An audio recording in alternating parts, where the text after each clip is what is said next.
आणखी एक महत्त्वाची बातमी, राज्यातील सर्वच महापालिकांमध्ये सनदी अधिकारी नेमण्यावरून मुख्यमंत्री आणि उपमुख्यमंत्र्यांमध्ये शीतयुद्ध सुरू असल्याची माहिती सूत्रांनी दिली आहे। राज्यातील मोठ्या महापालिकांप्रमाणेच आता छोट्या महापालिकांमध्ये सुद्धा आयएएस अधिकाऱ्यांची नियुक्ती करण्याचा निर्णय मुख्यमंत्री देवेंद्र फडणवीसांनी घेतला।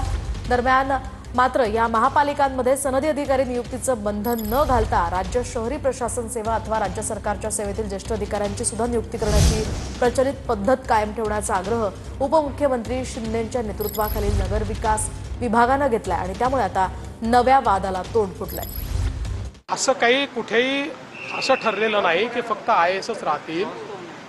असं ठरलेलं आहे की ज्या ठिकाणी महानगरपालिकेच्या जागा, कमिशनरच्या जागा या आयएएस करता आरक्षित आहेत, आरक्षित म्हणजे नोटिफाईड आहेत, त्या ठिकाणी जर आपण आयएएस अधिकारी दिला नाही तर केंद्र सरकार आपल्याला असं सांगतं की तुमच्याकडच्या आयएएसच्या जागा कमी का करण्यात येऊ नये आणि म्हणून अशा नोटिफाईड ठिकाणी आयएएसच दिला गेला पाहिजे असा आग्रह आमचा असणार। नाही रे बाबा मी स्टॅम्पवर लिहून देऊ का की असं काही नाही झालं।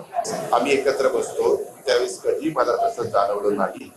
मुख्यमंत्री महोदय अतिशय सर्वांना विश्वासात घेऊन काम करतात, त्यांना मोठा अनुभव आहे आणि लोकाभिमुख कारभार व्हावा असा आमच्या तिघांचा प्रयत्न असतो।